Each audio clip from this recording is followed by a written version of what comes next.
Shall we start? We will join. Ready. I'm ready to roll. You please go ahead. Otherwise, JK is fully thorough about the book, so we can Otherwise, JK will give us a lecture. Don't worry. Yes, absolutely true. Yeah. In fact, the subject which has been talking with Ramraj will be ideally suited for us. We'll hijack it from Thai to MMA now. I'm ready. Thank you, Mr. Mali. Good evening, ladies and gentlemen. Once again, very, very warm welcome to another edition of our evening talks. Thank you so much for your overwhelming support, which really enables us to bring you some outstanding programs every week as often as possible. We have, as you all know, we have put a number of new initiatives, which I hope you're all enjoying. The weekend quiz is becoming very popular every Saturday and Sunday. We kept it for 2 hours now because of people wanted a more time window to really log in on a Sunday or Saturday morning. So it's a weekend quiz available to you from 9 to 11 o'clock every morning, every Saturday and Sunday weekend. We're also bringing in some outstanding articles for you immediately after the quiz, so that you can read some articles. When you send them in bunch in a magazine, people really not interested in reading everything. That's why we thought, for your convenience, we pick and choose the article of your choice, which will share it with you. Only one article which you can read within 10-15 minutes and really empower yourself. This is also very popular. Every Saturday, Sunday at 11 a.m. you're getting this article. Hi, Rohit. Welcome. Hi, sorry for the delay. As always, I just had some trouble with my computer and my internet connection just when you least expect it. But I sorted it out. No, thank you, Rohit, for doing that. And let me briefly introduce you. Mali is there, and JK, you already know him. Good morning. Good early morning, Mr. Rohit. Yeah, good morning, sir. Thank you very much for the kind invitation. Yeah. Rohit, I'll just brief 2-3 minutes about MMA event, then we'll get on with our work. And number of other events already lined your finance of Secure Capital, and Mr. Shakar Anand is Indian country head HR of BMC Software India Private Limited. So please join us on the 16th. Then on 20th of July, we have another talk by entrepreneur, My Tryst with Entrepreneurship and Roller Coaster Ride. Richa Bajpai, she'll be talking. She's the founder of Godhra Campus Fund. It's a very interesting venture. I think it's really, really worth listening to her. Then on Thursday, 22nd of July, we have Kannan talking about innovation strategies for SMEs. Then on the 28th, we have a startup series with Mr. Shankar. He'll converse with Ranjini Manian and Dr. Rogini Manian. Then on 29th, this is a must-watch program, each one of you. We are really proud and privileged to bring it to you, the Golden Jubilee celebration of the victory of 1971 war. And we have picked up 3 outstanding speakers, and those who fought 1971 war, won Veer Chakra during the war. Rear Admiral Sagar, he was in Indian Navy, he is the AVSM, Veer Chakra and NM. He was operated in 1971 operations. And also Colonel Krishnaswamy, retired VRC, VSM. Again, he was a warrior during 1971 operations. He'll be coming and sharing his experience of 1971 war, what exactly given him the Gallantry Award for the 1971 ops. Again, we also have Colonel Suresh Rajan, and the conversation will be led by none other than our own well-wisher and GOC of the entire South, Lieutenant General Arun, YSM, VSM, General Officer Commanding Dakshin Bharat area. I'll be doing that. And again, we have got a number of programs lined up for you. Now we have speakers alternate.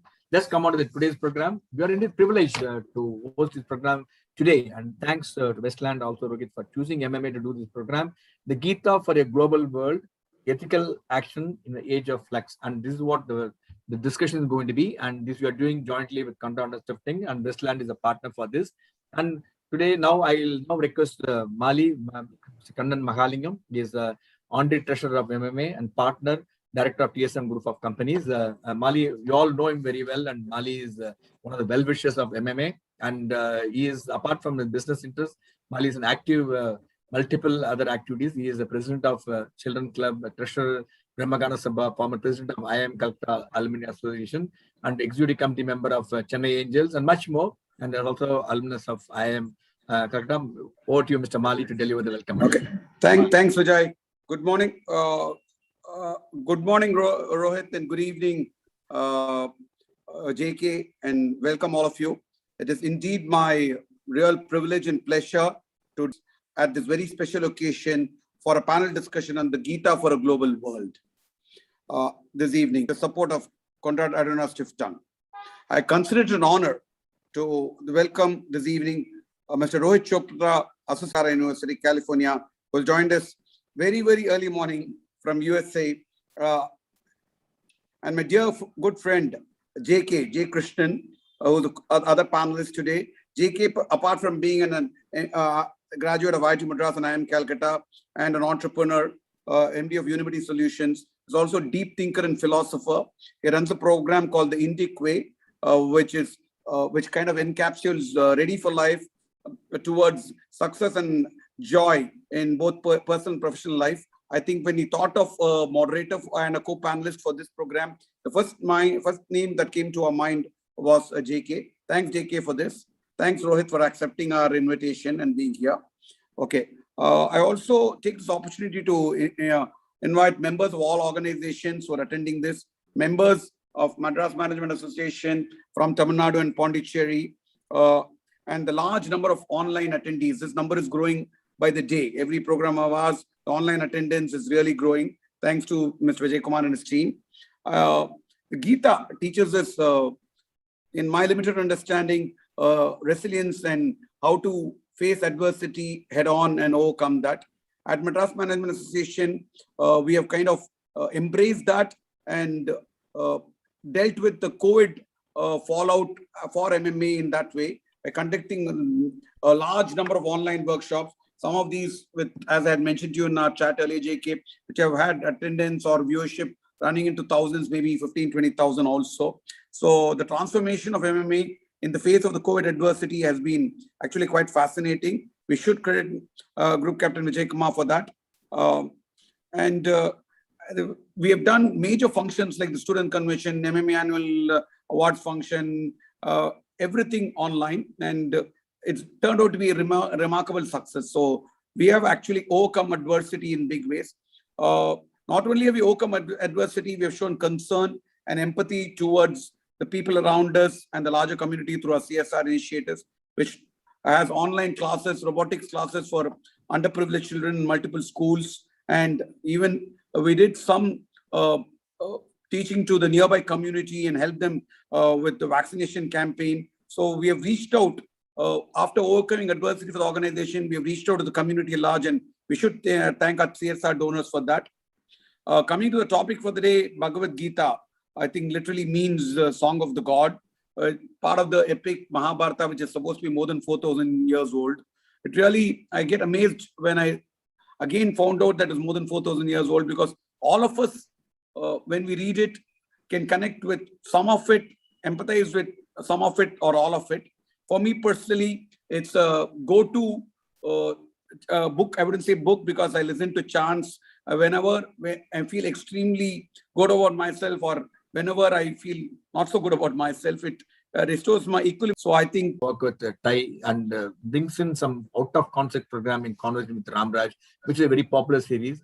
And he's also done a lot of other work. One thing which I won't really think, he's the one who initially started IPL franchise Deccan Chargers and acted as CEO.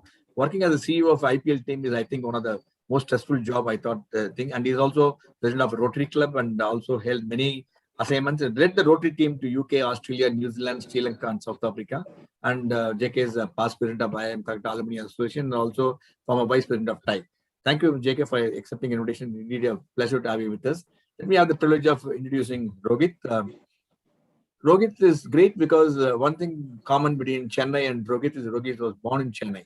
Other than that, Rohit Chopra is also associate professor of communication in Santa Clara University, and is author of number of books, which is there we already shared with you. He writes extensively in a journalistic capacity on media, politics, culture, and global context. He works with non-profit think tanks and technology and media firms on developing strategies. Rohit is also the co-founder and co-host of India Explained podcast, and which is very, very popular. Thank you, Rohit, for choosing MMA, and very, very warm welcome to you. Now, let me have the privilege of launching this book officially. Gentlemen, here is the privilege to launch the book, which is going to be discussed today, The Gita for a Global World. And with the support of Conrad Stripling Westland, he launched the book, The Gita for a Global World. Is presented to you. The book is available to you. You can really buy it online and enjoy the book. Yes, authored by Rohit Chopra, The Gita for the Global World, Ethical Action, the Age of Flex. Thank you, and it's indeed a proud privilege for each one of you to launch program, and MMA is indeed privileged to launch this program. Now I request JK to lead the conversation with Rohit. We are all looking forward to inspiring conversation, JK. Once again, thank you for choosing MMA, and over to you, Mr. JK. Thank you very much, Captain Vijay Kumar, and thank you, Mali, for those very gracious words of introduction. Lovely to catch up with you again, Rohit. I did enjoy our conversations over the last 10 days or so in getting a better understanding of your book. So first, on behalf of all the members of MMA and other guests here, I congratulate you on bringing out this book and wish you great success. Well, thank you very much. I just want to first express my thanks to MMA, to Mr. Malingam, to Captain Vijay Kumar, and to you, Mr. Krishnan. I deeply apologize for the delay. You know, we spoke about this when we were last talking, but of course, I got a new computer and decides to update just on the morning of my event. And then 3 minutes spread to 17 minutes. So I'm very, very deeply grateful to you for the kind invitation. I've already learned a lot from our conversations, Mr. Krishnan, or JK, as you kindly said I could call you. I just want to also just give a shout out to my amazing editor and publisher, Gita at Westland, and my equally formidable marketing powerhouse, Shweta Bhagat. None of this would have been possible without them. So, I'll leave it to you. Thank you very much. I'm deeply honored, and thanks to the audience as well for making time at the end of a busy day. So there was an old farmer living with his grandson close to the mountains near some rivers. And this old man had the habit of getting up early in the morning and reading the Bhagavad Gita on his kitchen table. The young boy wanted to do everything that his grandfather was doing, and therefore he also ended up reading the Bhagavad Gita just like his grandfather. One day, the grandson tells his grandfather, "Grandpa, I'm reading the Bhagavad Gita, but I really don't understand much of it. And whatever I understand, I forget as soon as I close the book. So I don't know how it benefits and what good it can do to me." The grandfather doesn't say anything. He was adding coal into the stove, and therefore he hands over the empty coal basket to the grandson and tells him, "Go to the river and get me a basket full of water." Young boy very obediently takes the basket, goes to the river, fills it up. But by the time he has reached home, everything has leaked out. So the grandfather says, "No, maybe you need to run faster. Go and get me a basket full of water." So the boy goes again, fills it up, comes back. Of course, the basket is empty by the time he comes. He said, "No, Grandpa, it's not working." He said, No, you need to try harder. You're not putting in enough effort." And the grandfather also goes out just outside the door to make sure that the boy goes to the river. The boy goes there, and just to show his grandfather, runs as fast as he can, comes back, and he says, "Look, it's empty. This whole thing is useless." He says, "You think it's useless? Why don't you look at the basket now?" The basket was completely clean. That whole basket was completely clean inside and out. The old man tells his grandson, "It is very similar when you read the Bhagavad Gita. There may be things that you don't understand, or there may be things like you say you forget. But at the end of it, it will clean you inside and out. And there will always be some good aspects of which that stick to you. That is the magic of the Bhagavad Gita." And that magic, ladies and gentlemen, has happened to Rohit Chopra too. So Rohit, what prompted you to write this book, a theme that is completely different from your domain area? So thanks, wonderful question, and that's a marvelous parable. I love that story. So the idea had been kind of scratching around in my head for a long time. One of the things that had fascinated me about the book is how it spoke to different communities across hundreds of years, thousands of years even. By one account, there are something like 1,800 commentaries and translations of the Bhagavad Gita that we know of. The second question for me, especially became salient when I moved to the US, and 2 years after I moved here for graduate study in Atlanta, Emory University, Atlanta, I got a copy of the Bhagavad Gita at a bookstore. And I started thinking that, here was a book that my parents referred to, my grandparents referred to, and parts of it and aspects of it resonated very strongly with me too. So I just wanted to kind of get into that. So that was the motivation for the book. Great. And Rohit, you've done a extensive research on the Gita, analyzing translations and I think commentaries from over 50 source documents. I saw even in your book, in your bibliography, maybe over 15, 20 authors. So how long did this entire process from idea to book take? So I would say that from the time I started working on it in a formal, intense way, it would be about a year and a half. And as Mr.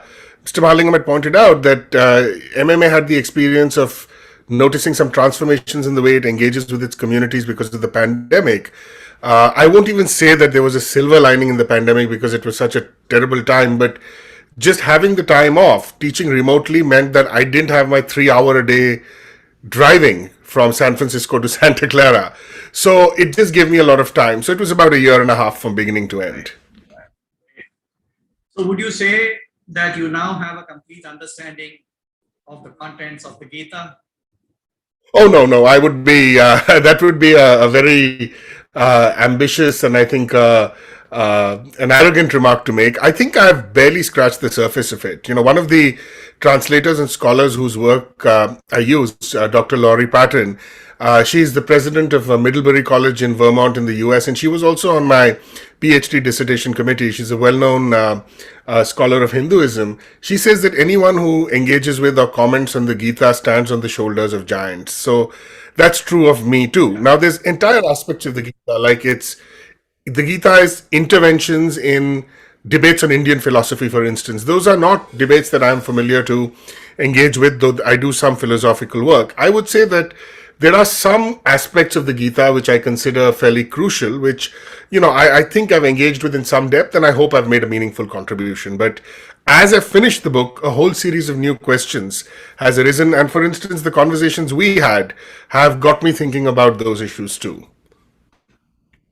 Great, Rohit, and this is something that almost everybody that I know of who goes through the Bhagavad Gita share, to say that their own understanding changes every time that they go through it. So it's a continuous learning in terms of what we can get from the Bhagavad Gita. Absolutely. Coming to the contents and ideas in the book, I first want to say your book, Gita for a Global World.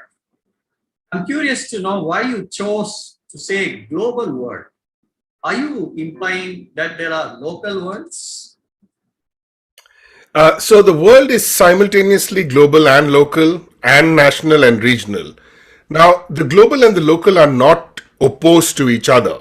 This is what I would say. And, we now have fairly sophisticated understanding of the dynamics of globalization through some 30 years of scholarship. What do I mean by that? By that, I mean that something that happens even in in any part of the world, which is, local and may seem to be remote, has repercussions all over the world. There is an event that happens, let's say in Denmark, and the next thing you know is that it has political repercussions all over the world. There's something that happens in West Asia, right? Let's say an event of conflict, and it triggers policy responses in the Western power centers of the world. You have a particular variant of the COVID-19 virus being found in a part of India, and that has consequences in the UK. Conversely, especially in a post World Wide Web, hyper-mediated world, we inhabit something like a global media space. So things that might happen or might come to light, they're sort of instantly consumed and received all across the world. I mean, the major channel of communication in a remote village in Nepal, I was hearing from an acquaintance, is actually Facebook. So in that sense, the global and the local work together. Again, taking your title into full context, Gita for a Global World, ethical action in an age of flux.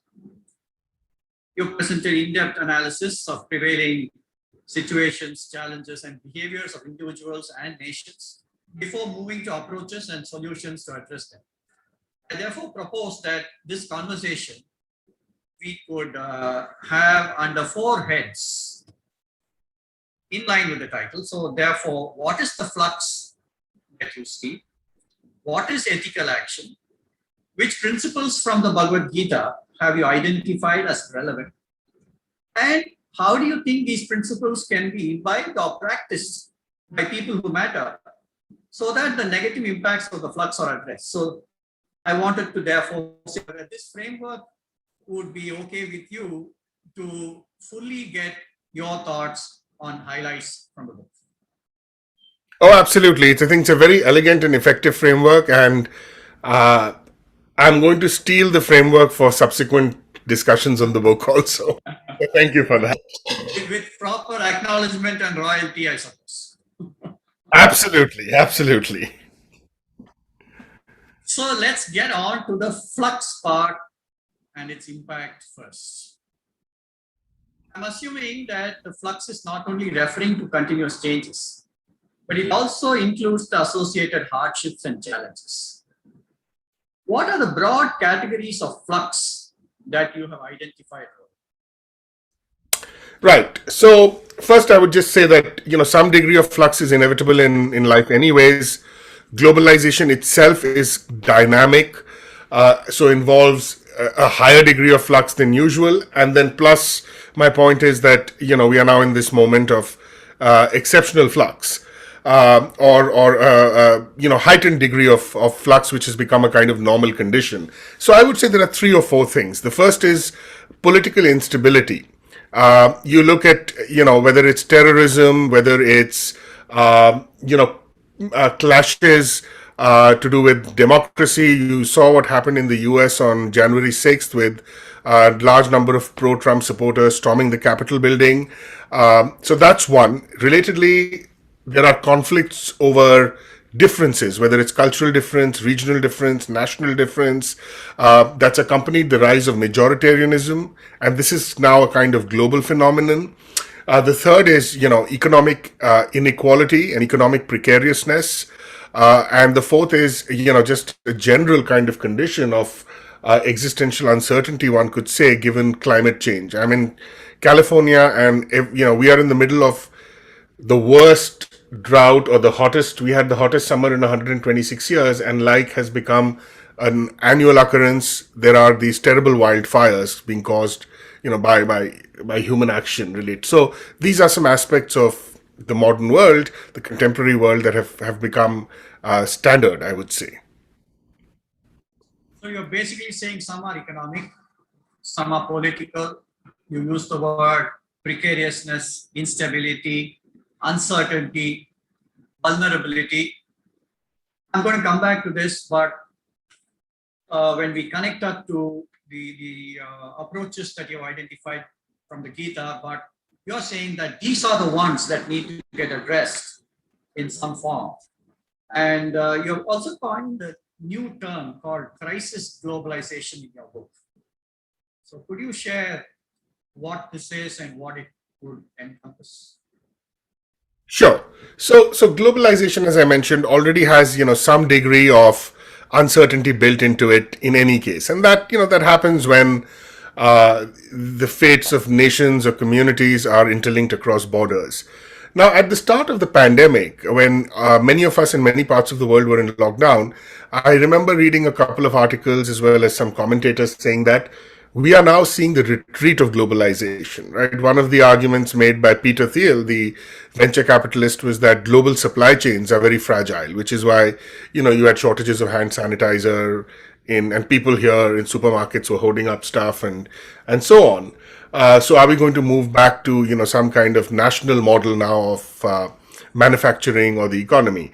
And my point is no, because the processes that sustain the global world are well underway and they can't be reversed.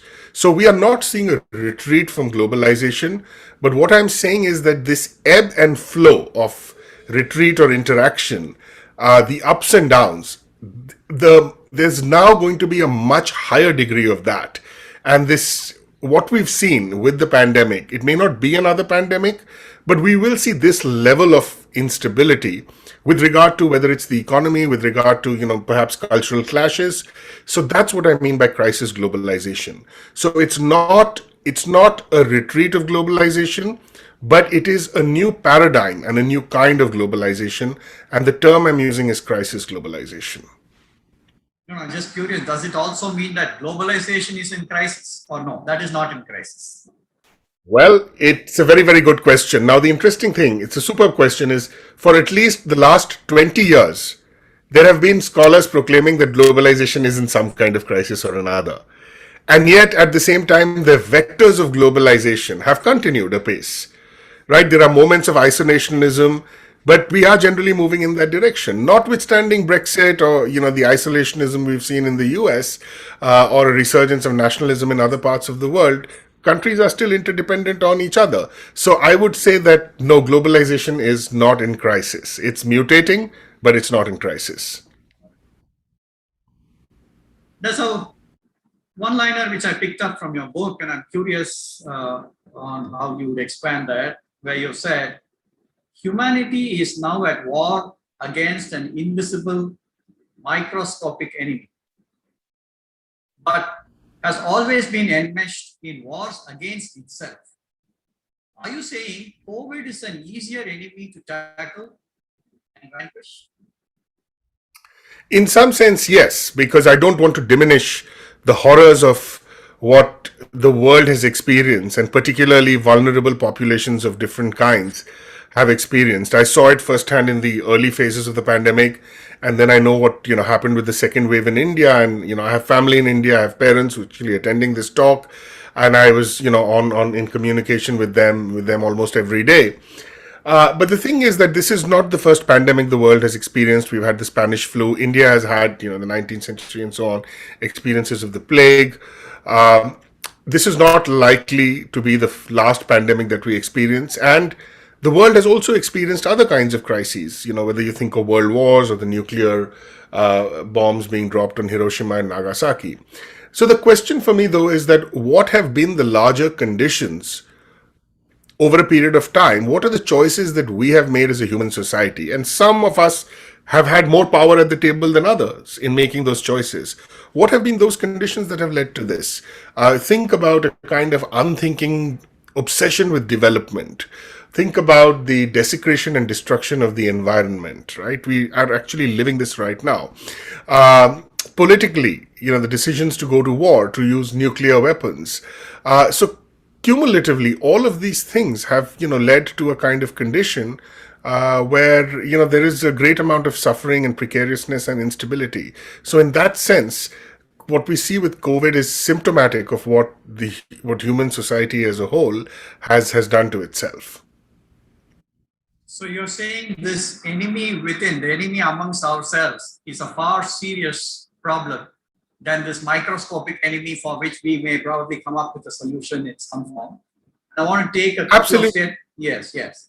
So just to say a line again from your book, which I thought was summarizing one more aspect in terms of this enemy, a turn towards inwards and a hardening of the distinction between us and them. The act of othering. And you referred to it in your book as leading to hatred, enmity, and wars.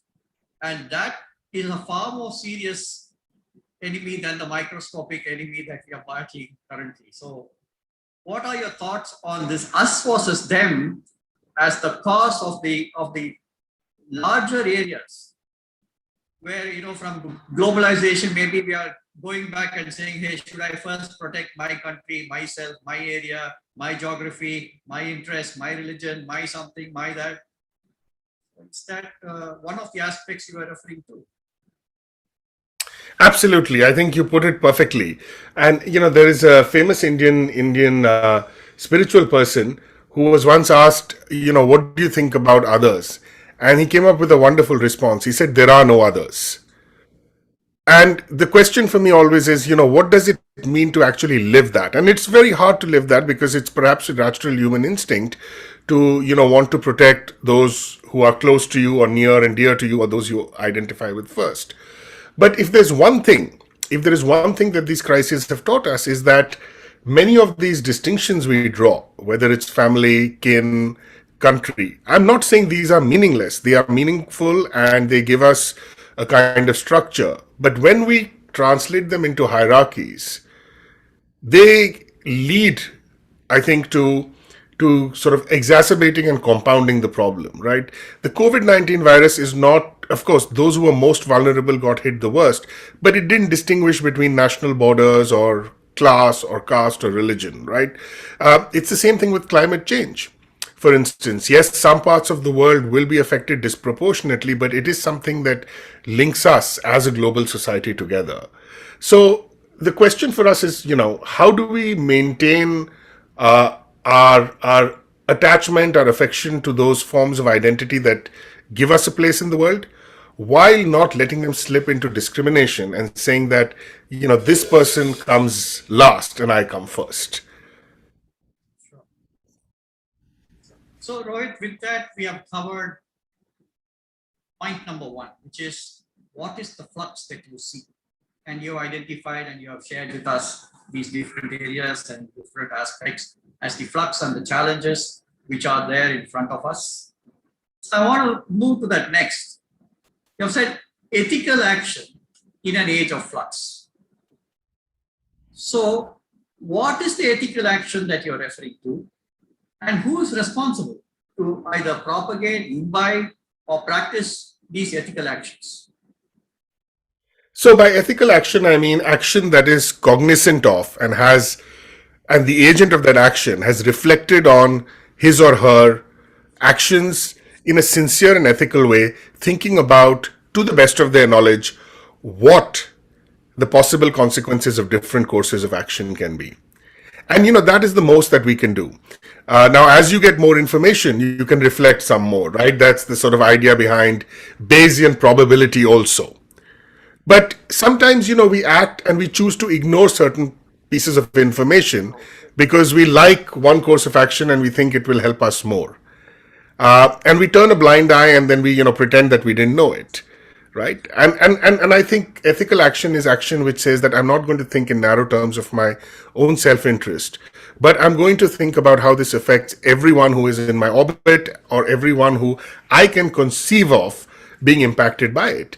And, the end of the book, I talk about Gandhi as a reader and a practitioner of the Gita. Now, this sounds, and this is one of the issues we discussed too, that this sounds very abstract and out there, but it is actually, I think, profoundly practical. Gandhi was someone who practiced it. And I think that in different ways, we don't have to emulate or we can't or we shouldn't try to, emulate what Gandhi did, because in a way that would be against the spirit of the Gita. Is what the Gita calls upon you to do is that it asks you to reflect, to take action. You have to do that yourself. But you can think about all the situations you are in where you can take these kind of actions that, to the best of your knowledge, would not cause harm. People first. The French intellectual Michel Foucault has a wonderful statement about, he distinguishes between what he calls a specific intellectual and a general armchair intellectual. Now, when he says specific intellectual, he doesn't mean, professors sitting in their ivory towers or public figures. He says anyone can be a specific intellectual, a nurse, a bus conductor, a doctor, a management consultant, a professor, a teacher. In your situation, do what you can when you can. Think about the practical consequences of what you do. So you're saying, therefore, this ethical action is not only for the leaders, but it is for every citizen to sort of imbibe and follow. Absolutely. And leaders are people who have massive amounts of power over massive numbers of people. But when you think about the question of power, all of us in some way or another, or most of us, many of us, I would say, have power over someone or the other, right? Whether it's a family member, a child, someone who's an employee, a colleague. So in that sense, it's a principle that cuts across those in positions of power and authority, as well as those engaged in power relations in everyday life. So let's now move to the Gita per se, Rohit, and that is where the crux of everything, and I'm sure all our listeners are more interested in really listening to what it is from the Gita has inspired you and identified you. But before I get on to that, there's an aspect which many people may not be aware, that after the war and after therefore the Pandavas became rulers, Krishna and Arjuna are having a walk in the palace grounds. Arjuna certainly delighted because they are now back in power. The war is behind them. And during the conversation, Arjuna tells Krishna, Krishna, it was only just before the war started, I got to know your greatness. It was at that time that you showed me your universal form and I realized who you really were. And you spoke to me at length on various aspects, which, Krishna, I am sorry to say, I have completely forgotten. And therefore, you are now on the verge of leaving back to Dwaraka in a few days. And therefore, can I request you to please repeat to me whatever it was that you told me before the start of the war. Krishna puts his arms around Arjuna and, short of calling him an idiot, still tells him in a very friendly tone, look, Arjuna, I am very disappointed that you've forgotten all of that which I told you. And I shared with you mysteries that people never know about. I shared with you eternal truths. I shared with you aspects of religion and eternal religions. There is no way I can remember and recollect everything that I told you because I was in a yogic trance. I was at a heightened level of consciousness.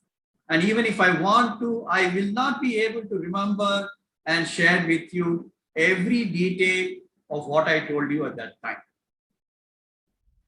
That, ladies and gentlemen, is the power of the Bhagavad Gita. It has been provided by the Lord at a time when he was at a heightened level of consciousness in a yogic trance, which he himself feels, I will not be able to recollect and repeat everything that I said. That is its value. And Rohit, that is what you have gone through. And therefore, when I move on to the Gita, I want to first start with which situations and moral or ethical questions in the Gita did you identify as valid even in the current year?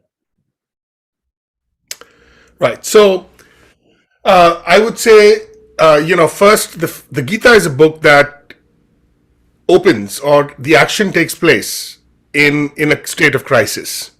So there's obviously a resonance there between that condition in which the dialogue between Krishna and Arjuna takes place and this larger historical, economic, social, political, cultural condition I've called crisis globalization. That's one.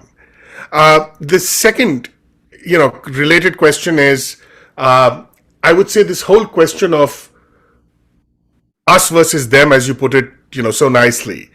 There is a universal dimension to the Gita. There is a universalism to the Gita. But at the same time, I think it is also important and necessary to recognize that the Gita is a book that is not necessarily consistent with modern day standards of equality and rights. It is a book that is historically situated at a moment, as the great Indian historian Romila Thapar points out, when clan society, where family is very, very important, is moving to a model of kingship where caste is very important. So it is a book that is consistent with caste hierarchy, and it's a book that's consistent with what you would call patriarchy. Women don't have equal rights. But there is this other dimension of equality to it also. So in light of that tension, what could that tell us about present day commitments to equality rights as well as present day challenges of inequality? Then there is a very, very interesting philosophical point about Nishkama Karma Yoga, which is action without consequences. Could that really work in a world where, which seems so sort of outcome driven, action without desire for reward. So I would say that, these are three. And then relatedly, I was very fascinated by the question of what can Arjuna's doubt tell us, right?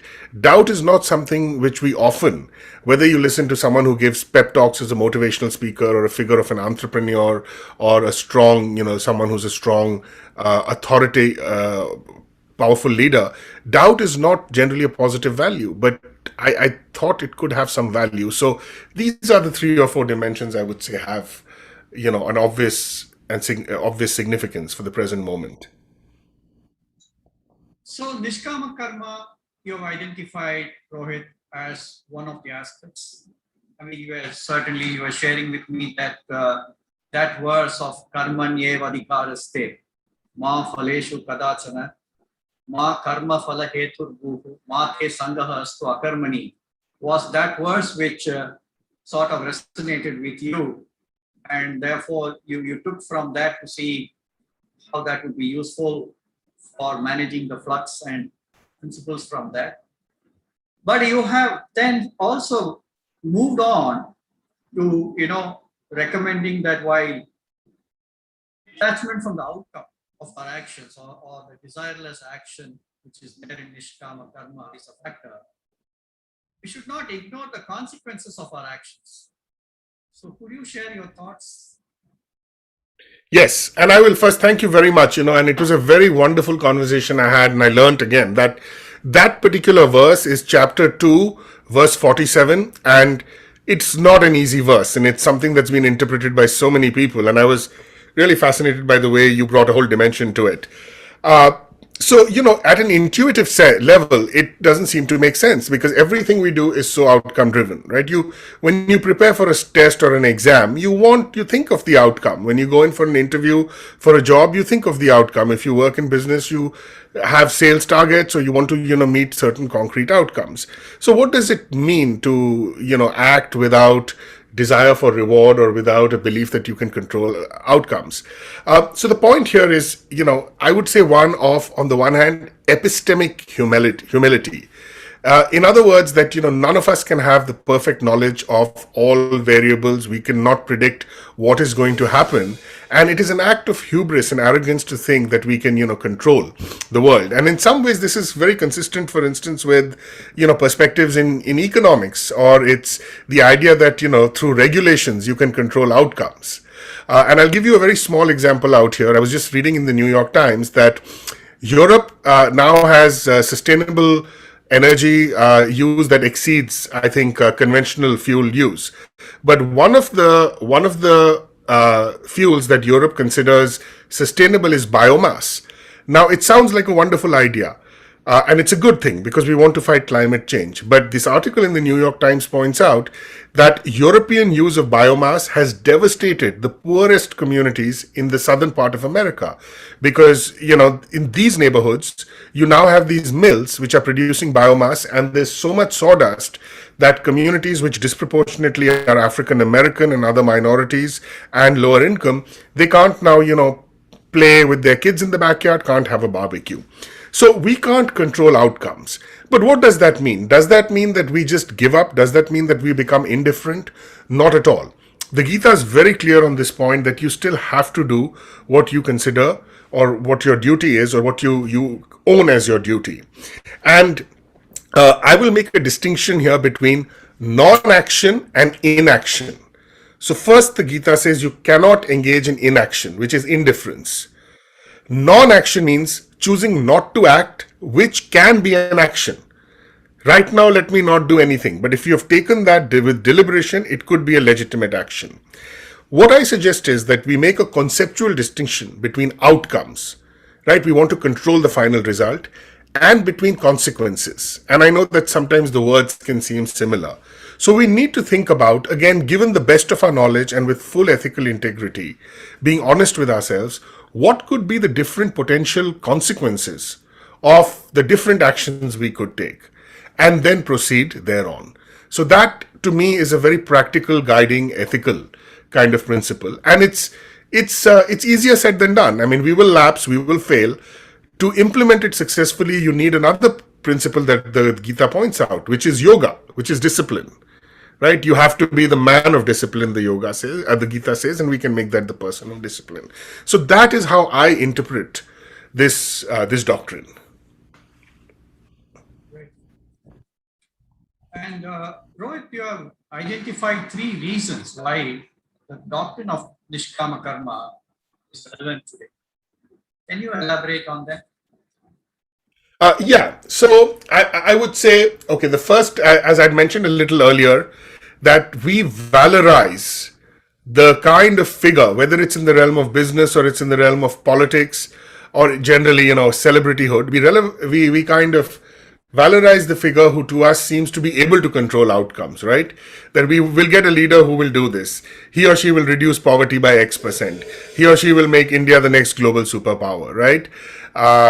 Whether it's, in the American context or other contexts.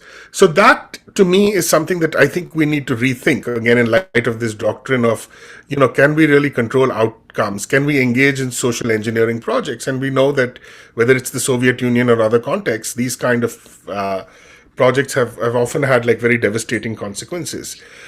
Related to that is this idea of absolute certitude. Again, certitude and certainty are qualities that we consider good. And yes, there are moments in which you need to have certitude. But to me, there is a gift, as I say in the book, of Arjuna's anguish and doubt too. Right? Not being certain of something, of actually really deliberating about what the cost would be. And we know that, whether it's Gandhi, Nehru, other great leaders, they did have these sort of moments of anguish about what course of action should we take with the Indian anti-colonial struggle. Should we engage in non-violent struggle at moments? Should the struggle, involve sort of fighting back and so on? So that's the second thing. And the third point I would say, of course, there's also action and consequence, which I've just illuminated. And then the final point I would say is, really this question of who are our kinsmen. At some point of time, there's a very beautiful moment when Arjuna, he puts down his bow and arrow, and he tells Krishna, I cannot go to war with my kinsmen. But who are our kinsmen? Can we think of our kinsmen beyond our family? And can we also go beyond a human-centered consciousness and think of, other species that we inhabit the planet with in some kind, as sharing something common with us?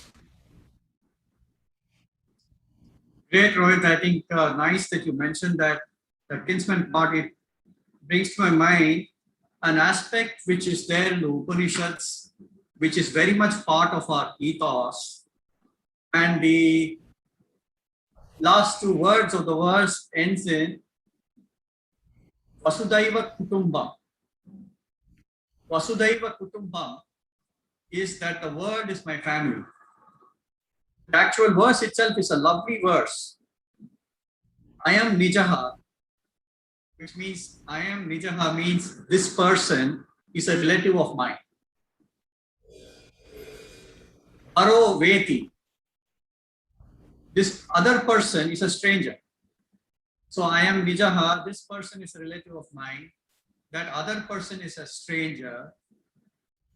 Ganana Lagu Tejasa, that is, small-minded people think in that way. Small-minded people think in that way that this person is a relative of mine, but that person is a stranger. But Udara Charitanam is the magnanimous, large-hearted people.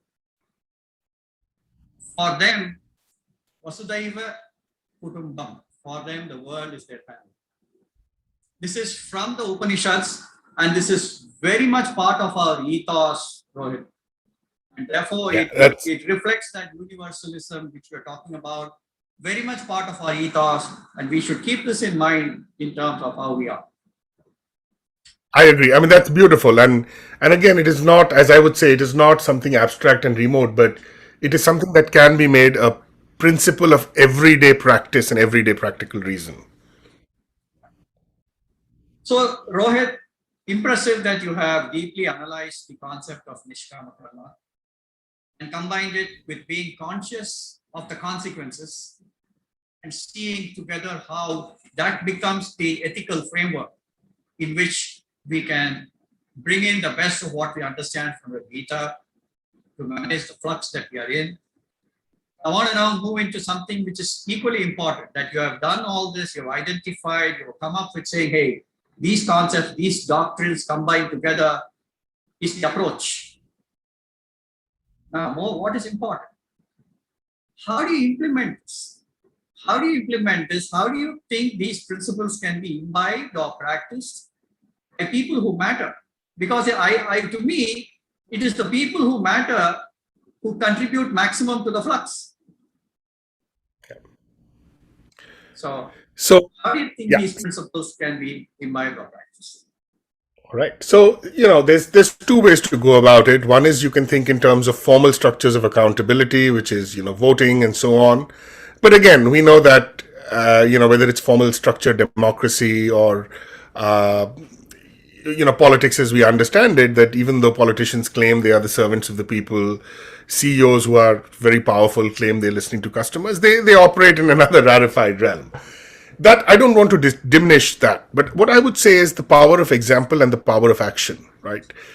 That, we've had these kind of movements. When you think of something like the civil disobedience movement, right? For Gandhi, he took that idea from Henry David Thoreau, and then Dr. Martin Luther King Jr. took the idea from Gandhi and implemented it in the American framework, and it sort of was implemented by communities across boundaries of race, which effectively led to desegregation.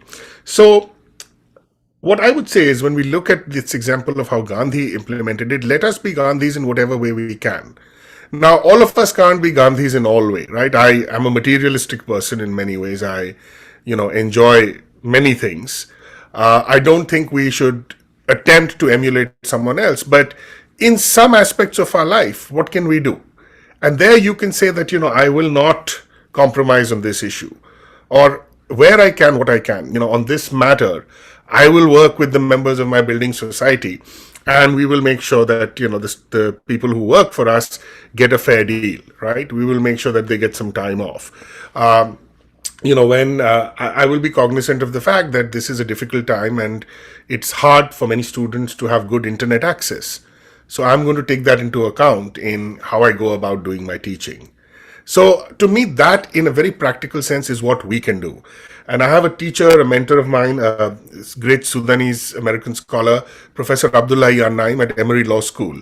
He was director of Human Rights Watch Africa, and he's an authority on constitutional law, Islamic law, and human rights.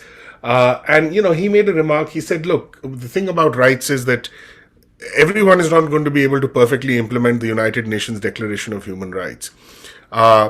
But what happens on the ground on rights are violated or enforced on the ground. Do what you can when you can to the best of your ability.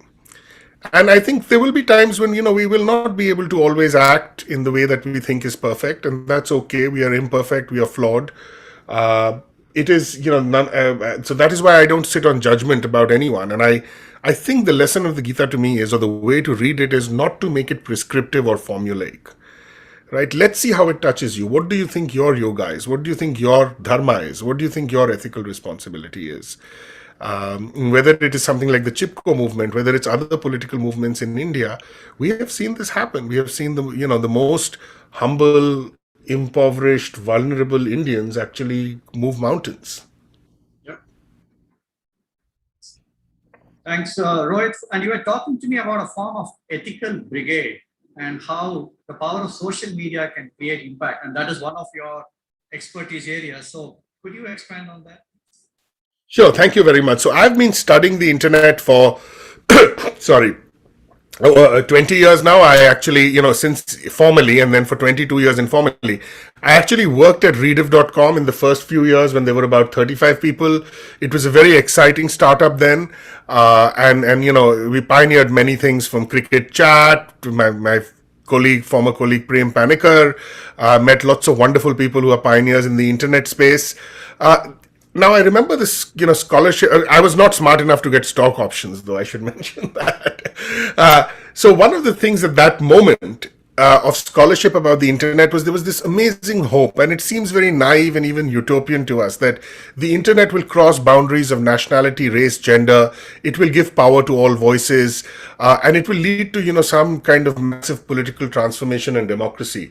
To some extent that's been true, but that now strikes us as a very naive hope. When you look at social media trolls, when you look at how the 2016 election in the US was compromised, Russian trolls, when you look at just the culture of abuse everywhere.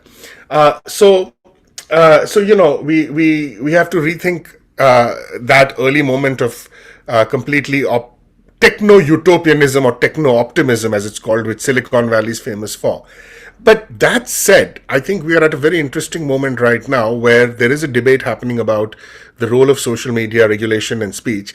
It still has that potential. We still see, in addition to all the trolling and stuff, communities, whether it's in the Indian context, Dalit communities, taking a stronger voice, organizing. We see groups, for instance, that have been marginalized on grounds of sexual orientation or on grounds of religious minority rights coming together. So I think in some ways, again, if the people who have the power, the Mark Zuckerbergs of the world and so on, do their dharma and take their ethical responsibility seriously, there can be very interesting solidarities, and this global space can really become the basis for a kind of concerted ethical action. I mean, there have been some fantastic campaigns, online campaigns that have led to significant positive changes. There's a group called change.org. It's an online platform for internet-driven change. There have been, there's something called Global Voices Online, which is run by the Berkman Center at Harvard. So there's lots of examples. Micro-entrepreneurship that's been successful. So to me, these are different ways in which this technology has the power to constitute a global ethical brigade. Great, Rohit. And now, as closing remarks to this conversation, how do you propose to continue the work that you've started towards the modern world benefiting from the concepts in the Gita? So it's again a wonderful question, and thank you. And just the examples that you've given in the course of this conversation from the Upanishads and other texts. So one of the things that really fascinates me is how have these ideas traveled? To some extent, we already have these conversations that have taken place between different philosophical traditions. The great scholar Sheldon Pollock has a beautiful book about Sanskrit. And about how Indian texts circulated in Western contexts. We know about the circulation of so-called Western ideas in the Indian context, whether through colonialism or travelers. The writer Amit Chaudhary has a fantastic essay I refer to in the book about how the concept in Immanuel Kant of purposiveness without purpose actually, and other thinkers in literary studies, may have actually come from this nishkama, this so-called detachment. So to me, that's something I want to study.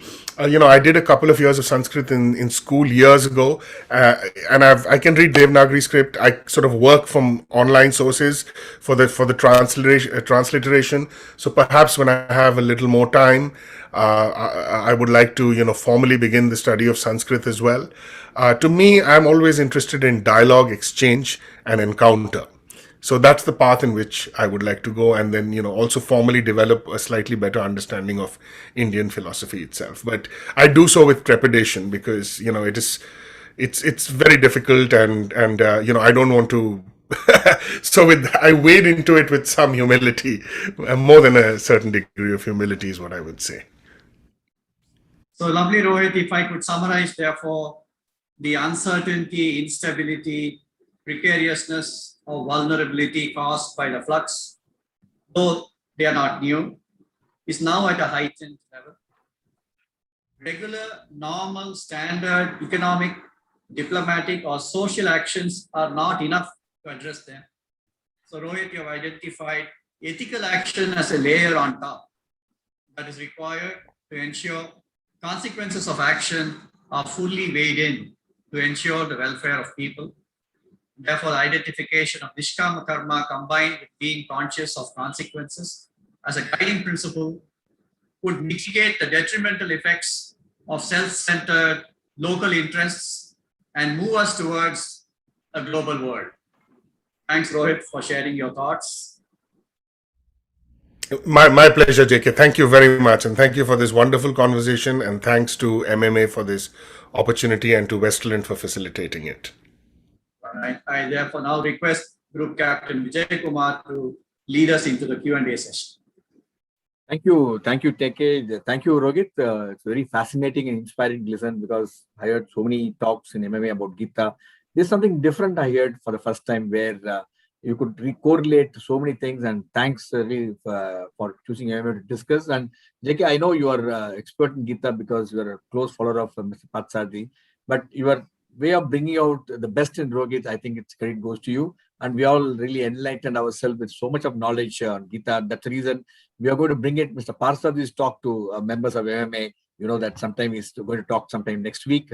We are connecting because we thought this time it's really, really important for the people to listen to Gita, and when so many things are happening around them, I think this will bring them a lot of peace and tranquility among the people. We got over 600 people watching this program this evening, and more will watch later. There are a lot of questions that come from chat box is yet to come, and I got a lot of questions from the YouTube and Facebook viewers and chat box. If you have got any questions, please do type your question, and so that you can put it across to Mr. Rohit. The questions, I'll just read out, is a question from Mr. Kumar from Bangalore. What he says is, Mr. Rohit, you mentioned reinvent yourself during the lockdown. That's how you could write this book because you had a spare time. What's your advice to identify the hidden talent in you, like the one you had when you could write Bhagavad Gita? A word of advice to the people who otherwise really don't know what to do when work from home. Right. So, so the first thing I would say is, there is a particular narrative about ourselves that we are often encouraged to follow, right? And along with the many wonderful things about Indian society, sometimes one of the not so wonderful things is that we are all expected to follow a social script, which is that even if we have, diverse talents, the idea is that you want to make your career in this, so invest time in it. Practically, that makes a lot of sense. So we think that, this is the sort of path we should go on. But the question is that, we all contain multitudes. That's a wonderful line by the poet Walt Whitman. I contain multitudes, right?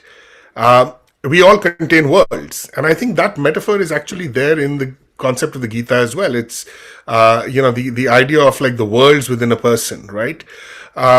So we all contain worlds. And I think we should not, what often holds us back is this worry that, I won't be good at this. This is not my area. Or, I'm, in my 30s now, it's too late to start this, or I'm in my 40s. So I would just say that, not being pressured by that, and really, just going ahead and exploring your interests and exploring your passions and, moving towards self-fulfillment. And again, very interestingly, let's bring this back to Nishkama Karma Yoga. And I'm again going back to a very fascinating conversation I had with JK because he really pushed me on that. And I'm so grateful to him for that. So, what stops us? What stops us is the fear of the outcome. I can't control the outcome, right? If I start playing tennis now, will I make a fool of myself on the tennis court? That's the fear that stops me, right? But forget about that fear, right? Go ahead and do it. And sometimes it's fine to do it for yourself, right? Or do it for someone else. I mean, I started learning, how to play the drums about 3 years ago. My son and I both learned the drums. We have a wonderful teacher. And, I told him, I said, is it too old for me to start? I'm 49 almost. And he said, my oldest student is 73. And, and I've been learning for 3 years. And, here I am and I love it and I'm passionate about it. And in some ways, just learning music, it's opened out a whole new language to me and it's helped me understand other things. So that's what I would say. That go ahead, make that leap, right? Don't worry about the outcomes because you can't control them. Now, sure, you need to think of the consequences, right? So for me, the consequence was that when I decided to buy a drum set, my wife asked me, just make sure that you don't wake the neighbors up at 6 a.m. So that's a consequence. So I checked with my neighbors and my neighbors said that, look, we've got soundproofed rooms in our basement, so all is good. So that's the example I would give. There is nothing stopping you from reinventing yourself. Nothing. I mean, who says that you are not just the person who works in this job and X and Y. You are many more things also. Great. I wish we follow similar thing in India because early morning during the season, we listen to all music and all over early morning at 4:30 in the morning. And no issue when it comes to you, enjoy it. And thanks. It's a lovely answer. Here's a question from Ranjit from Chennai. What do you want to know? Do you think globalization has done more good than bad? What is its future post-COVID era, when countries started looking really more and more inwards? And what is the solution for what you mentioned as the crisis globalization? Oh, it's a brilliant question. Absolutely brilliant question. And uh, it's a question that was addressed by one of the leading scholars in globalization, Anthony Giddens. He has a beautiful little book called Runaway World. And you can actually find these essays. These were lectures he delivered for the BBC Write series of lectures. They are all online. You can hear them in audio, and they're transcribed, and they were published as a book. And it's a very accessible, wonderful book, and it's a book I learn from all the time. So in a sense, globalization has good and bad, but it is such an enormously complex phenomenon that I think you can't reduce it to its good or bad dimension. Now, one of the ways in which people often talk about globalization, which to me is very unsatisfying, honestly, is to say that, hey, you know what? Yes, there are losers in globalization, but on the whole, it has increased wealth. And to me, that's deeply unsatisfying, because if you're one of those people who fall on the wrong side of it, what consolation is that to you? Right? What consolation is that to you? You don't care if the world has become wealthy on the whole, if you've lost your job because of the North American, free trade agreement or whatever. So I think, again, the question here is to think about how to protect the most vulnerable people in terms of globalization, and those of us who have benefited handsomely from it. And I include myself in that. We would not be having this conversation. I would not be here if it weren't for the forces of globalization that allowed me to study in the US or ever. So those of us who've benefited from that, what is our ethical obligation to those of us who have been on the other end, whether it's, climate refugees, internal refugees, people who've been displaced as literal refugees. In a very practical sense, I think there are some things, though, the pandemic has really taught us about. And I went back to this. I think how fragile global supply chains are, right? The fact, again, that, we cannot underestimate the power of the nation state. So there needs to be, at the level of international policy, some rethinking of that equilibrium. The Harvard economist Danny Roderick has a fantastic theory and a study of what he calls the trilemma of globalization. He says globalization, if you increase global integration, you will have to decrease either democracy or national sovereignty. You cannot have democracy at its peak, national sovereignty at its peak, and global integration that is very efficient. There has to be some kind of trade-off. So the question for us is, how do we think about that kind of trade-off? So these would be a couple of things at the personal level and at the policy level that I would recommend. Brilliant, Mr. Rohit. Here is a question from Mr. Sundaram from Coimbatore. He said, sir, the theme of your book is Gita for the global world. What's the popularity of Gita around the world? To understand and appreciate your book, and how popular Gita is in USA, and in particular the university where you teach. So it's a very, very good question. Now, I teach in a school that is it's a secular school, but it's also a Jesuit Catholic school. It's a Jesuit institution, and actually, even in India, I went to St. Xavier's College in Bombay, which is also a Jesuit organization. So there is a deep interest in questions of religion and modernity, questions of religion and social justice, but with academic freedom, and I'm grateful for the fact that one is also allowed to be very critical of any of these aspects if one wants to be. So I have that intellectual space, and I have that autonomy and that freedom, which I'm enormously grateful for. It's a part of the American academic system. In the present moment, sure, if you go to your, my neighborhood bookstore, or if I go to a chain like Barnes and Nobles, I will see a copy of the Gita. It is perhaps not as popular in sort of book buying circles or in mainstream popular discourse today as it was in earlier periods of time. I would say that in the 60s and 70s, especially, when the hippie movement was, and the Beatles and the Who and others were embracing Indian spirituality, there was perhaps much greater interest at that point of time. That said, the Gita is the single most, I think, popular Indian text in Western consciousness.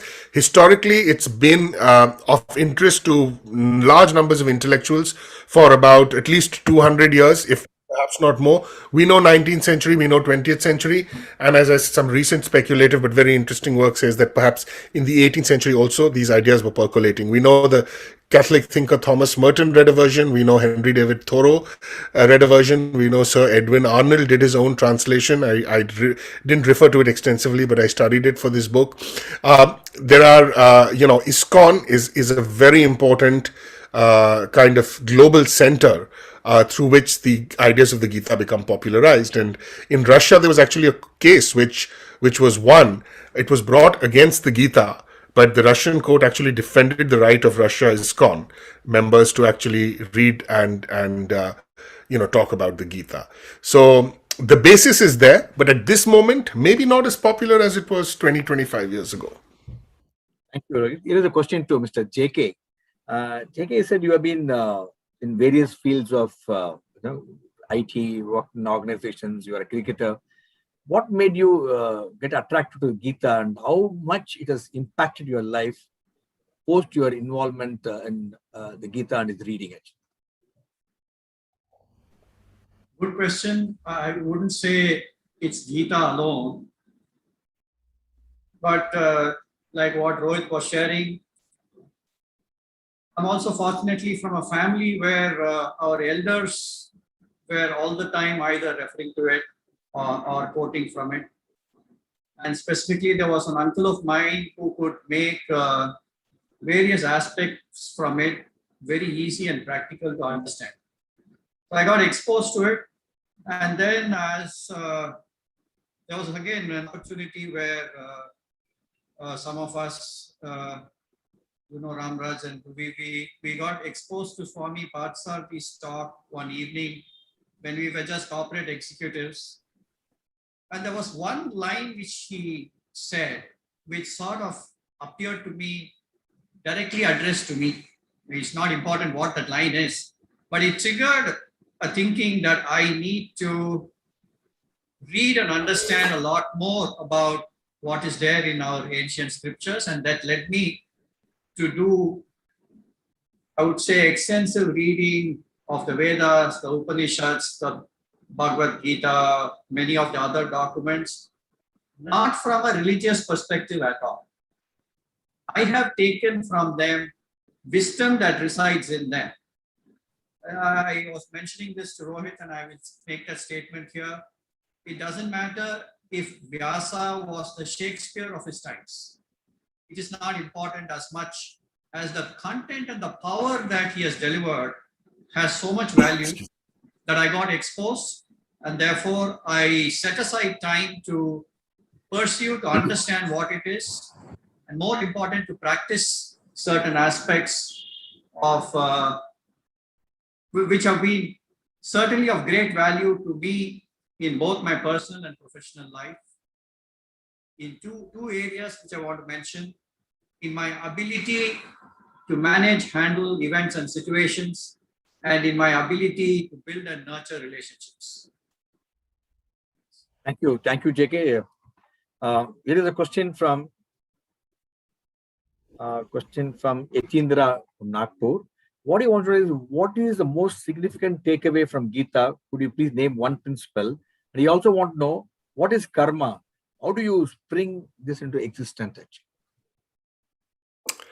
All right. So, very good question. I can say what is the most significant principle for me. I would bring it down to both, or actually even all three. I would say that acting in the knowledge that you cannot control outcomes, but thinking about consequences, right?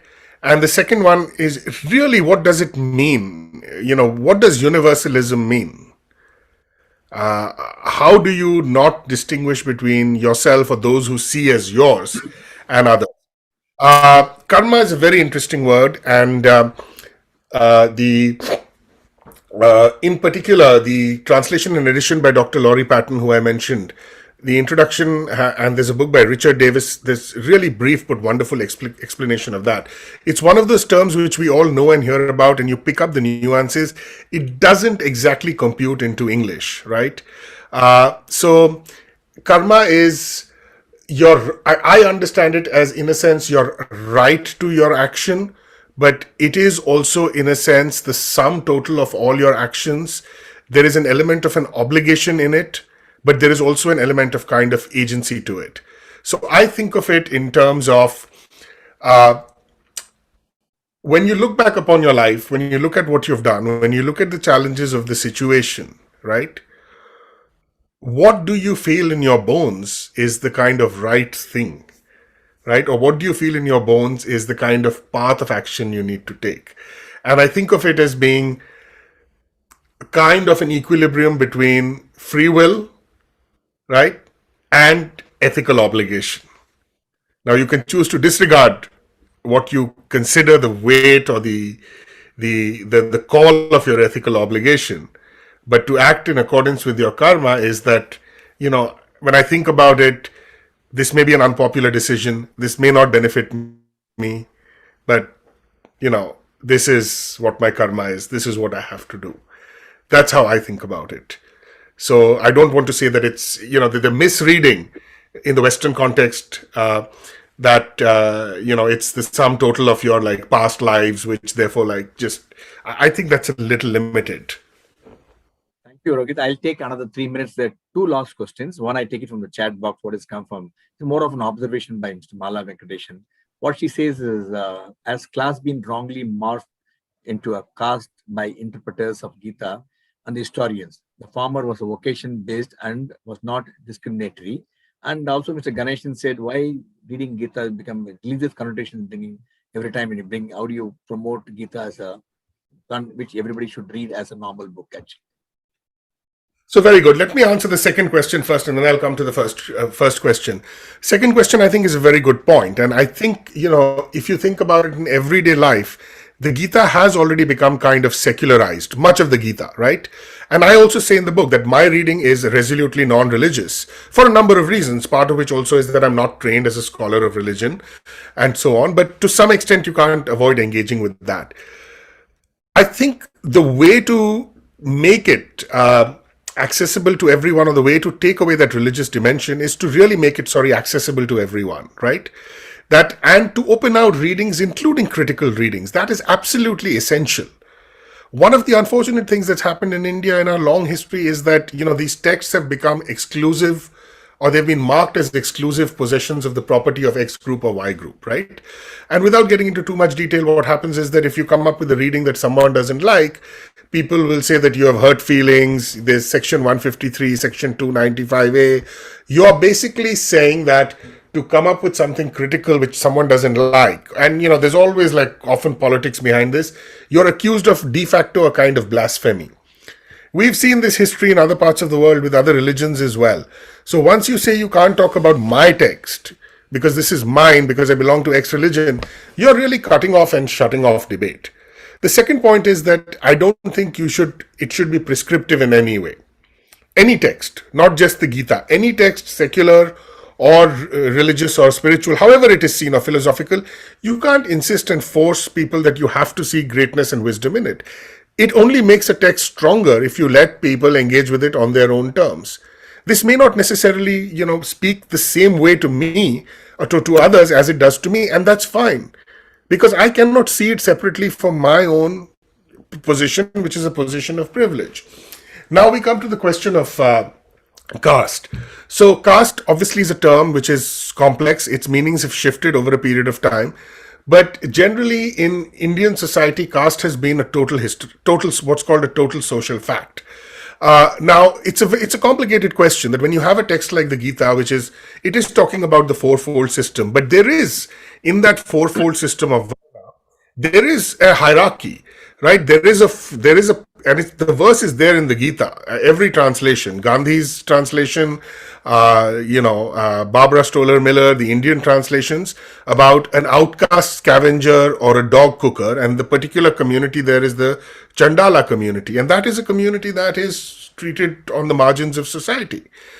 Even in the Mahabharata, there is an episode where to give the Kauravas the idea that the Pandavas have burned down, a Nishada family, which is a family of indigenous tribal prince, the Nishada indigenous tribal community, the Nishadas, a Nishada prince, I think, or a Nishada member, is actually burnt alive.